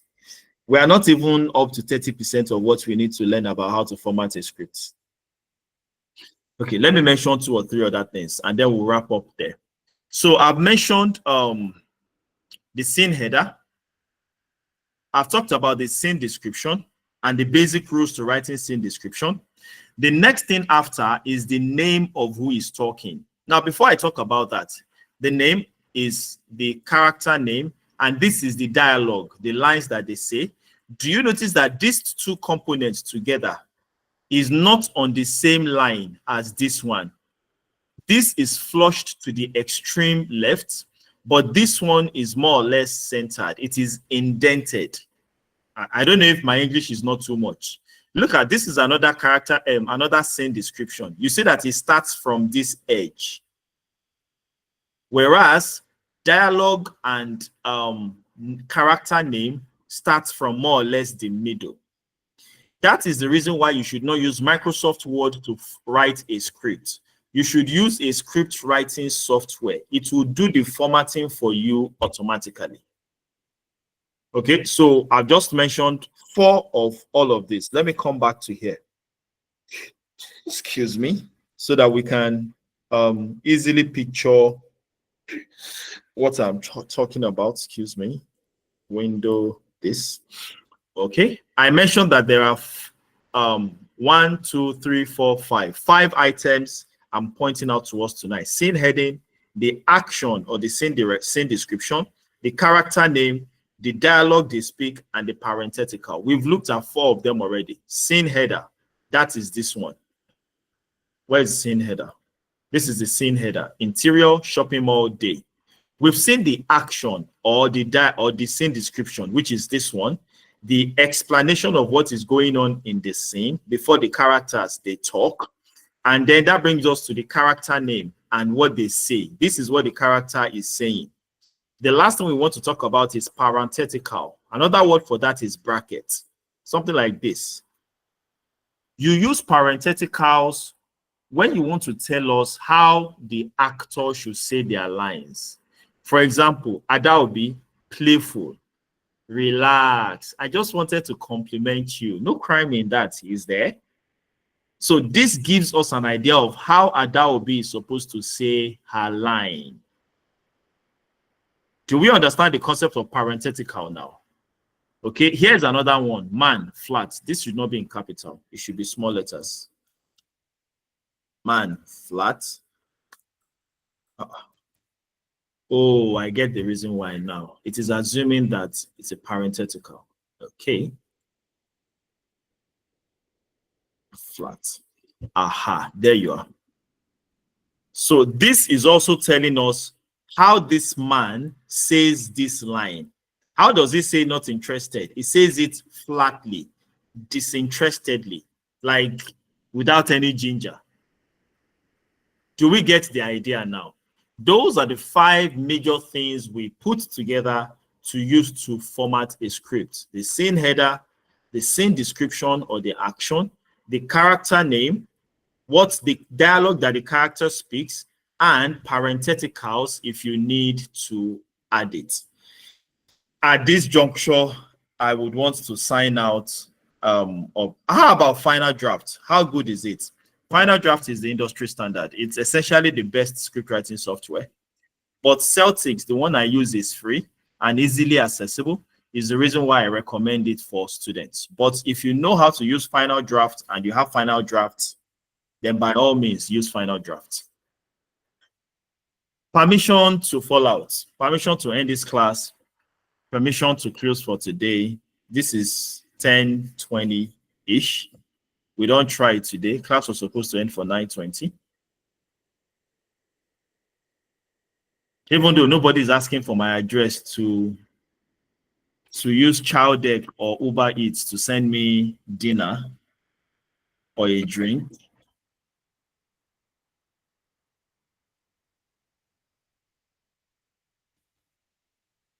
Or is somebody taking me up? Faith, you're laughing at me. You're laughing at a guy. It's not fair. Oyebuchi, you too. Okay. So let's officially bring today's class to a close. Those of you who would be going forward with us, please indicate in the group or send me a DM, and then I'll add you to this one. I will personally add you to the new WhatsApp group, which is going to be our training group. So just DM me. I'll send you payment details. You make the payment. I add you to the group. If you want us to arrange a payment schedule, we'll talk about that, agree on that, and then we'll move forward from there. So it was a pleasure for those of you who will not be going forward with us. It was a pleasure having you come on the ride. I hope you've gained something big or small over the last 5 days that we've been running this training. Yeah, I hope you've learned something. Like I said, I'd appreciate if, even if you're not going through with us, just mention us to somebody. Tell somebody about Lagos Film School. Tell somebody about our script writing program. Somebody might just want to take the class, okay? And it's not too late to join the class. Even if the person hasn't joined us before now, they can watch previous videos and then continue with us starting from Monday. Or by April, we'll have another 30-day script writing bootcamp starting in April. Just do us a favor of mentioning us to someone. You can, that's true. Our YouTube channel, most of you guys just watch the video. Nobody subscribe to our channel. Let me behave like a YouTuber. Hi, my name is Damola Adenle. I'm the director at Lagos Film School. Please subscribe to our YouTube channel. Click on the like button. Smash the like button. Drop a comment. Yeah, so that the algorithm, it would help us reach more people in the algorithm. Yeah. And then follow us on Instagram, follow us on Facebook, follow us on Twitter. Drop a review for us on Google Maps. Just search for Lagos Film School on Google. Basically, in Google, search for Lagos Film School. You'll find us. Drop a review for us about the course. Just drop your honest review. Nobody may go tell you what you go talk. If you think the class was trash, say it there. If you think it made sense, mention it there. Give us a 5-star review. Talk about us. Okay? Oyebuchi, I'll put it on my social media. We would appreciate it. Thank you very much. If you can post us on your Instagram and mention us, we would love it. I'll send kisses to you. Thank you very much. All right. The time is 22 minutes past 10. We have tried. So I hope to see you guys in my DM for us to continue class on Monday. Until then, thank you very much for coming. Let me do a final roll call of those who are still in class. Oduwole Michael, thank you for being with us all along. Deborah Christopher. Faith Aruno, thank you for being with us all along. Matthew Precious. Oladele Samuel, you are highly recognized. Omole Omotayo, thank you very much. We appreciate you. Shoromo Olufemi, big ups. Stephanie, thank you for joining us for the duration of the class. Oyebuchi, my personal Oyebuchi, thank you very much. And Uzoma. All right, it was a pleasure having you guys come along for the ride. Monday is another day. Hope we see you on Monday. Until then, have a beautiful weekend. Have a blast. Indulge. Yeah. Thank you and God bless. Thank you. Good night. Thank you, Deborah.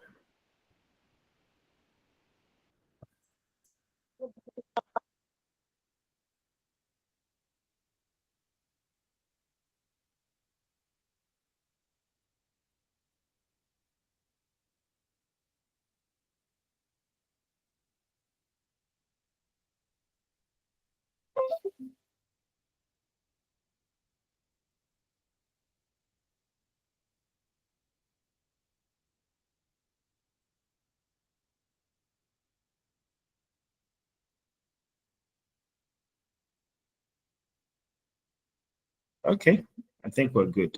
Yeah. Oh, I need to.